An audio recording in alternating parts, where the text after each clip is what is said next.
हे काय चाललंय? म्हणजे राष्ट्रवादी हा पक्ष आहे का गुंडांची टोळी आहे, हा मूलभूत स्वरूपाचा प्रश्न निर्माण होतो। आणि जर राष्ट्रवादी पक्ष गुंडांची टोळी आहे तर उपमुख्यमंत्री अजित पवार हे उपमुख्यमंत्री आहेत का या सर्व गँगच्या आका आहेत?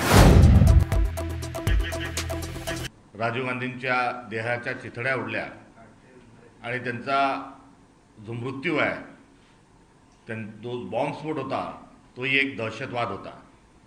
आणि हा देश उभा करण्यामध्ये अनेकांचं बलिदान आजपर्यंत मिळालेलं आहे। स्वातंत्र्यपूर्वीच्या काळात आणि स्वातंत्र्यानंतरच्या काळातही स्वातंत्र्य संग्राम हा तेवत ठेवण्याकरता अनेकांनी आपल्या प्राणाची आहुती स्वातंत्र्य यज्ञामध्ये ही दिली होती। आणि तत्पश्चात आपल्या देशाला स्वातंत्र्य मिळालं।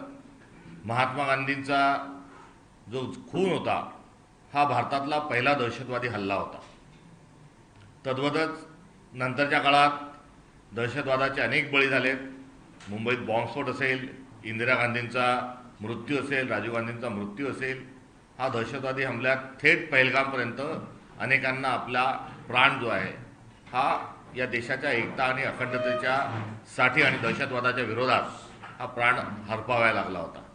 या सोबतच ज्या आपल्या लढाया झाल्या 47ची, 61ची, 65ची, 71ची, कारगिलच्या आणि दरम्यानच्या काळात जो काही तणाव होता भारत आणि पाकिस्तानच्या दरम्यानचा, तिथे गोळीबारात असेल, शांती सेनेच्या अनुषंगाने असेल, या सगळ्यांमध्ये लष्कराच्याही मोठ्या प्रमाणावर लष्करातल्या सैनिकांचा आणि अधिकाऱ्यांचा देखील त्यामध्ये हुतात्म्य त्यांनी पत्कारलं होतं। थेट काल परवाच्या जो ऑपरेशन सिंदूरपर्यंत जे लष्करातील होते आणि देशाला ज्यांनी बलिदान देशासाठी दिलं, अशा सर्वांचं बलिदान हे स्मरणात ठेवण्याकरता, त्या बलिदानाच्या अनुषंगाने कृतज्ञता व्यक्त करण्यासाठी काल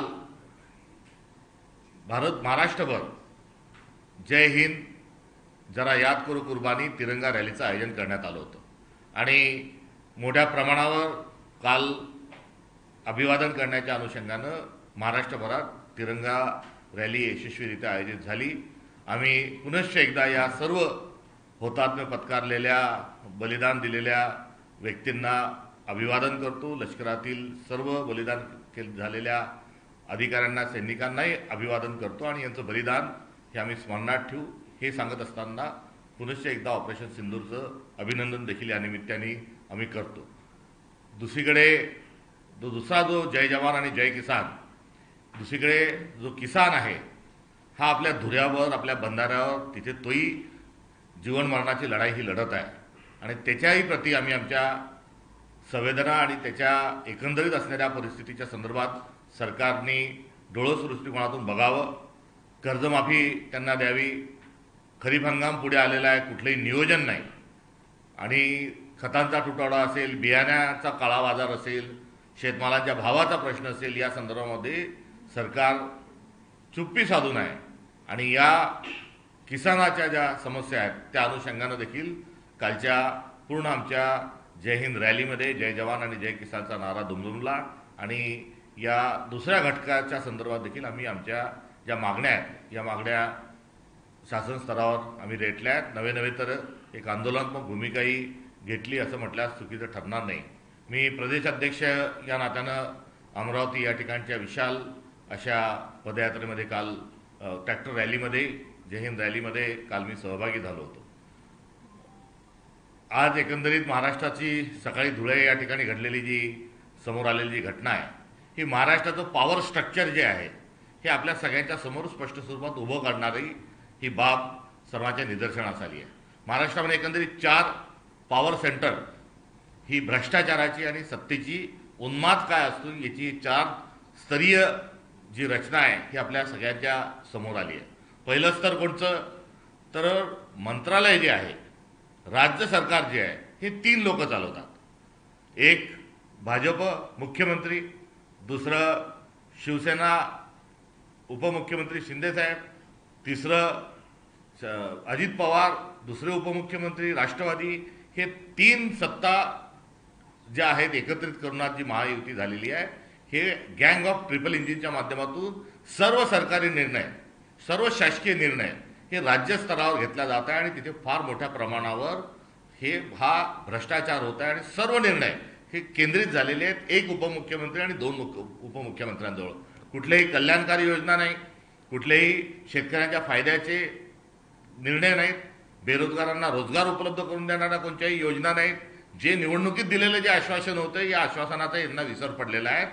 कर्मचाऱ्यांचे पगार देण्याकरता पैसे नाही, लाडकी बहिणीचे अनुदान वाढवण्याकरता पैसे नाही, ठेकेदारांचे देयक देण्याकरता पैसे नाही, मात्र 88,000 कोटीचा हा एक शक्तीपीठ महामार्ग करण्याकरता हे उतावळे झालेले आहेत. तर हा सर्व पैसे खाण्याचा आणि भ्रष्टाचाराचा अनुषंगानं धार्जिने असे निर्णय हे राज्य सरकार घेत असताना फक्त हा तिघांपुरतं हे राज्य सरकार आहे. हे पहिलं स्तर.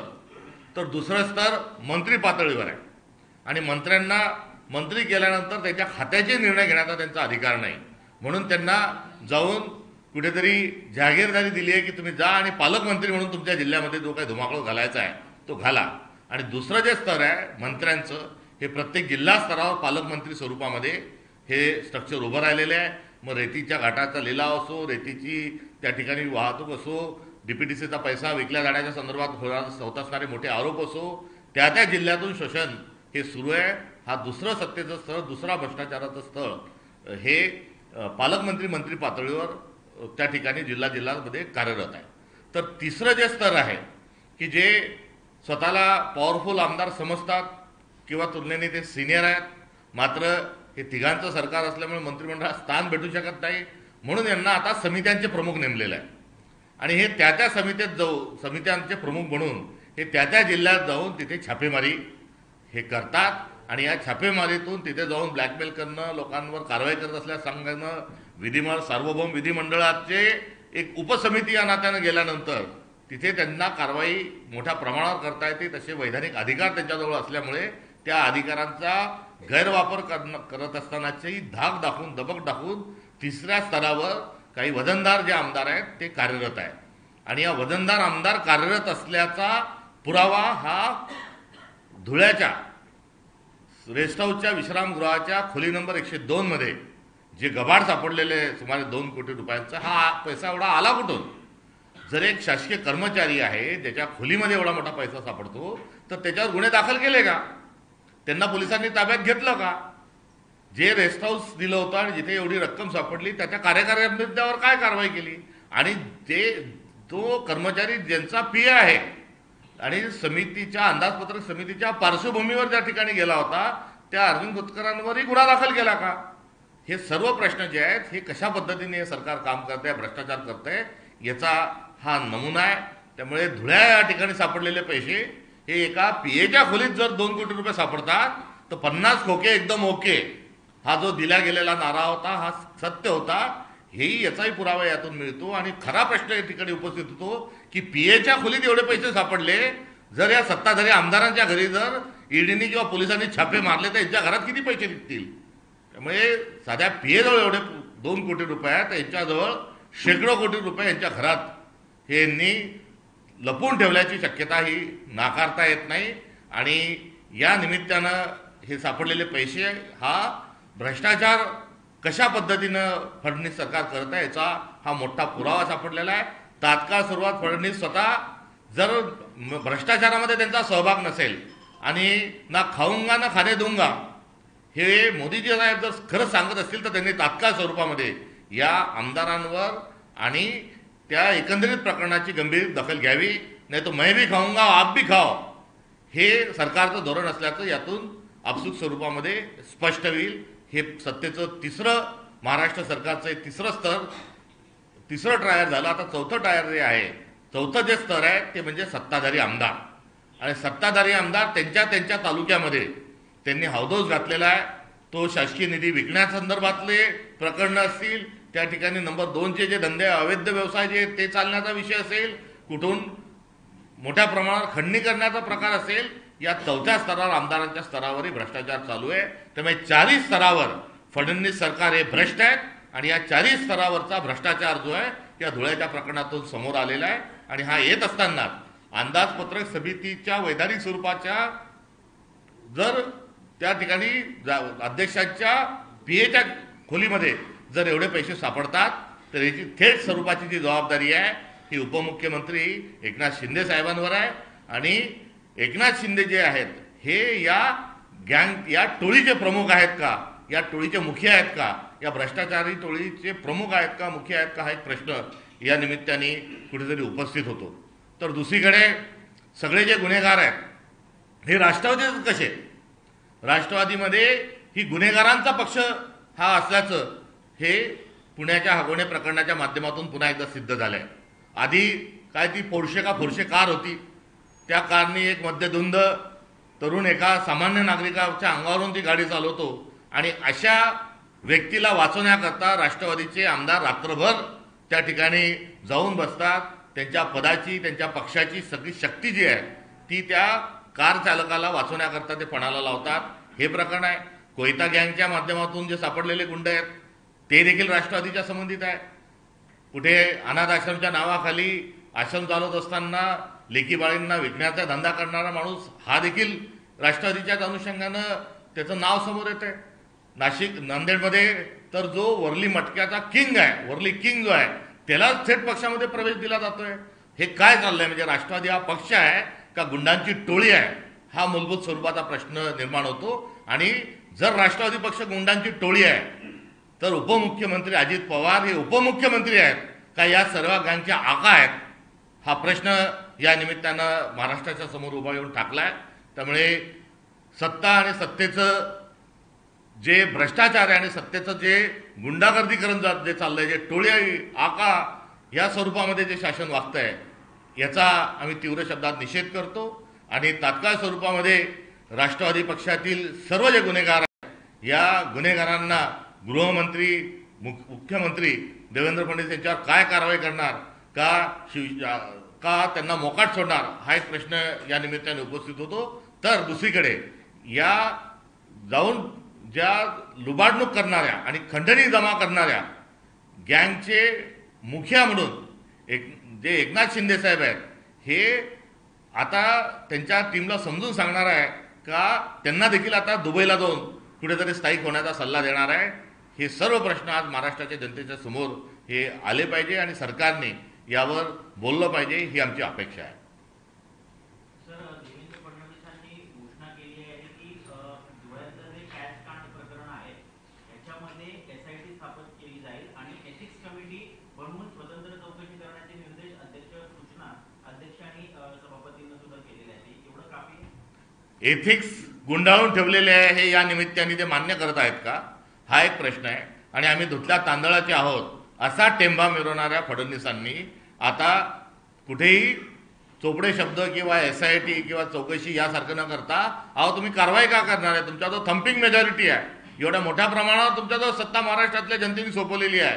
ती चोरीच्या माध्यमातून जरी असली तरी आज सत्ता तुमच्याजवळ, कारण हे निवडून जे आलेले आहेत हे मतांची चोरी करून निवडून आलेले आहेत. हे निवडणूक आयोगाला गाफील ठेवून निवडून आलेले आहे. हे चोरीचं लांड्या लबाडीचं हे सरकार आहे. आणि या सरकारला आता त्यांच्याजवळ जी सत्ता मिळाली आहे त्या सत्तेतला याचा दुरुपयोग आपल्या सगळ्यांच्या समोर आहे. त्यांनी जे उत्तर दिलं या निमित्तानं हे उडवाउडीचं उत्तर आहे. यानंतर ते काय सांगतील की आता समितींनी आपला दौरा रद्द करावा, म्हणजे जो प्रस्तुत दौरा होता अर्जुन खोतकरजींचा तो आता दौरा प्रलंबित करतील. कुठे पंचायत राजचे दौरे असतील त्यांना जाऊ नका म्हणतील. अहो लोकशाही चालवायची आहे का ठोकशाही आणि भ्रष्टाचार करायचा आहे? कारण या समित्या काय करतात तर सरकारला एक फीडबॅक असतो, तो फीडबॅक मिळाला पाहिजे म्हणून धारातलवर काय चाललंय हे सार्वजनिक सभागृहाच्या सदस्यांनी जाऊन बघावं. पण हे त्या ठिकाणी जाऊन काय करतात ते पैसे खायचे धंदे करतात. म्हणजे आपल्याला भ्रष्टाचार थांबवण्याच्या नाटक करत असताना लोकशाही पण आपण थांबवत आहात आणि दुसरीकडे भ्रष्ट लोकांना पाठीशी घालत आहात, हे या निमित्ताने सिद्ध होत आहे.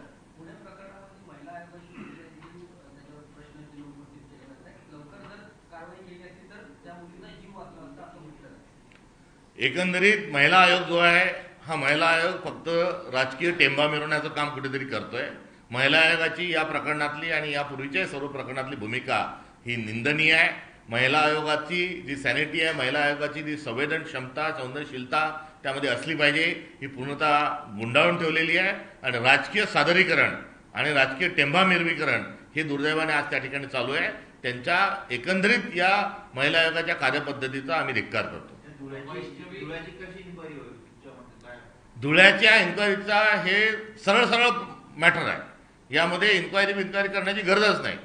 तो जो पी आहे तो पहिले पैसे जमा करायला गेला होता.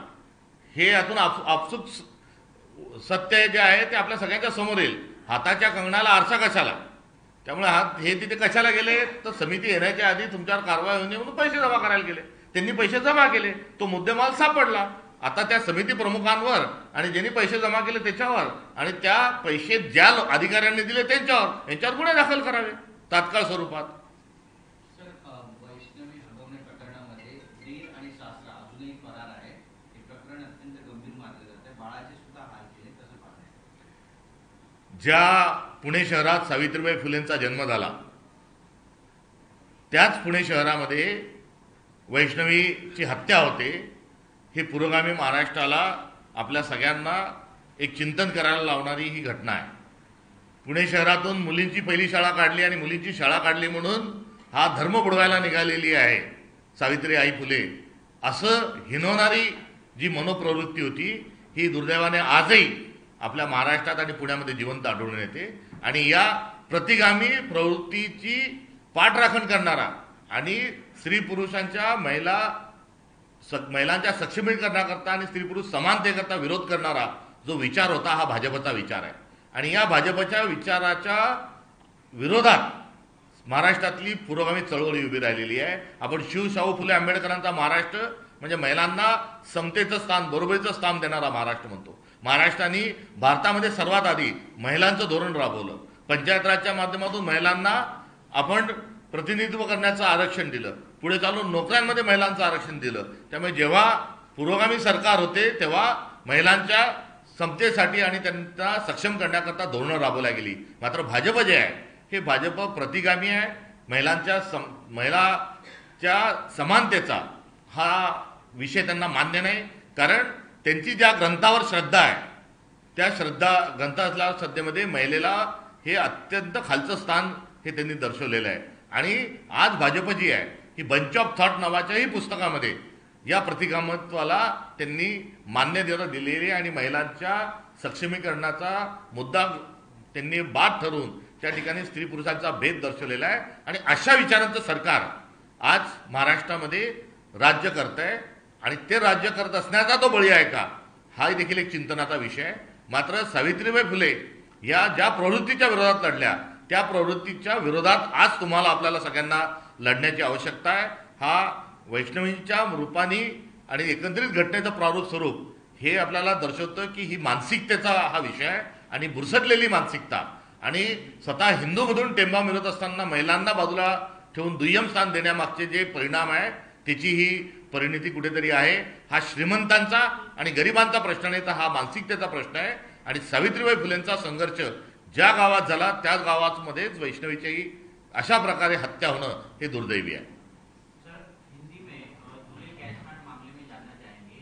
एक तो वो करोड़ों रुपए की कैश जो है वो बरामद हुई है, वो भी एक पीए के रूम से बरामद हुई है. ये साफ साफ तौर पर दिखाई दे रहा है.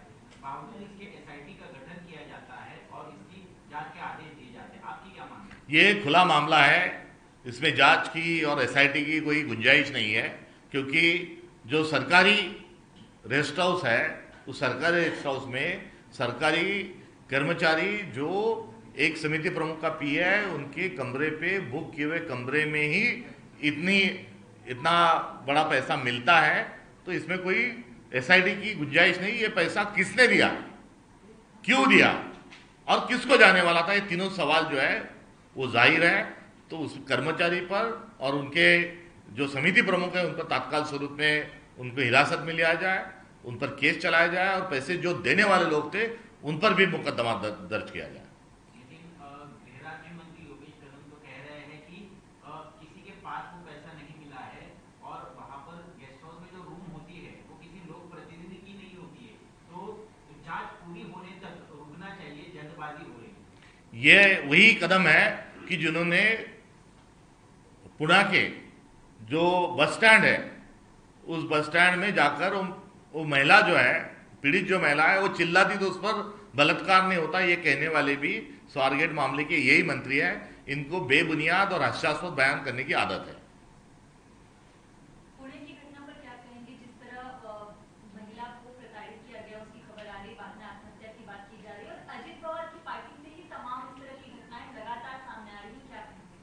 अजीत पवार की पार्टी के जानिब से जो महाराष्ट्र के जो गुंडा लोग जो है उन्हीं के पार्टी से कैसे निकल के आ रहे हैं, एक बहुत बड़ा सवाल है।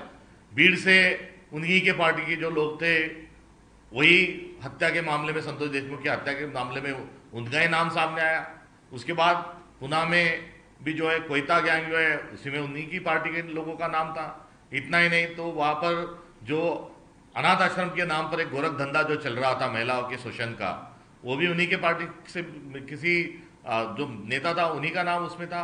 जो पोर्शे कार का मामला है, एक्सीडेंट का, चलते लोगों को कुचलने का, उसमें भी उन्हीं के पार्टी के लोगों ने जो आरोपी जो है उसको बचाने का काम किया था। और अभी ये वैष्णवी के हत्याकांड में भी उन्हीं के पार्टी के लोग का नाम आ रहा है। इतना ही नहीं तो नांदेड़ में जो मटका किंग है उसको भी पार्टी ज्वाइन करवाने का मामला ताजा है। तो कुल मिला के ये सारे गुंडे जो है ये अजीत पवार के राष्ट्रवादी दल में ही कैसे है, ये एक सवाल है। और ये सब सवालों से घिरा हुआ जो मामला है और इतना संगीन जो अपराध पुणे में हुआ है, उसको मद्देनजर हम सवाल पूछना चाहते हैं कि अजीत दादा पवार आप उप मुख्यमंत्री हो या आगा हो। सर, पब्लिक सिक्योरिटी बिल को लेकर जो सिलेक्ट कमेटी बनाई गई है उसकी कल बैठक हुई विधान भवन में। 12,000 ऑब्जेक्शंस इस बिल के विरोध में आए हुए हैं। आज तक का ये सबसे बड़ा आंकड़ा है। बावजूद इसके जो बावनकुळे है इस समिति के अध्यक्ष और मिनिस्टर, उनका कहना है कि नक्सलिज्म को रोकने के लिए आने वाले मानसून सत्र में फिर से इस बिल को टेबल किया जाएगा। नक्सलवाद का नाम बताकर ये उनके खिलाफ में या गणतंत्र के सिपाही, लोकतंत्र के सिपाही के नाते जो जिम्मेदारी निभाते हैं उन पर यह अंकुश लगाने का एक प्रयास है।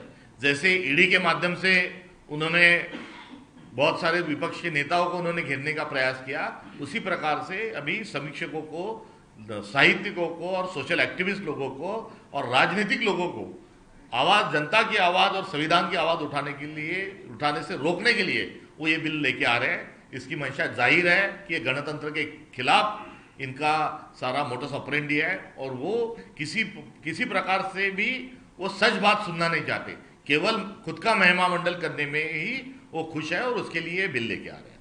Sir, external affair minister S Jaishankar ने सरे से खारिज किया है कि डोनाल्ड ट्रंप ने कुछ सीज फायर नहीं करवाया था। इंडिया और पाकिस्तान की बातचीत होकर सीज फायर हुआ था, क्योंकि अभी फिर से डोनाल्ड ट्रंप का बयान आया सीज फायर को लेके और कहा कि ट्रेड दोनों के साथ, इंडिया पाकिस्तान के साथ होगा। इस वजह से इन्होंने वॉर को सीज फायर किया। क्या इस प्रकार से बयान देने से पहले शर्म आना चाहिए इनको कि सच्चाई जो है वो भारत के नागरिकों से छुपा रहे हैं।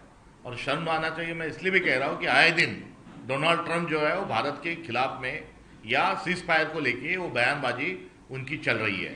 तो इससे जो शिमला करार जो समझौता हुआ था और शिमला समझौते में ये द्विपक्षीय ही ये मामला है और हम इसको मिलकर हल करेंगे, ये बात उन्होंने कही थी। कश्मीर मुद्दा भी जो है वो, कश्मीर जो है भारत का अविभाज्य अंग है और कश्मीर को लेकर हम कोई चर्चा नहीं करेंगे, ये भी भारत का स्टैंड था। मगर अभी सीज फायर कहीं और से होता है और सीज फायर, यदि मोदी जी सीज फायर करते तो उनका ट्वीट क्यों नहीं है?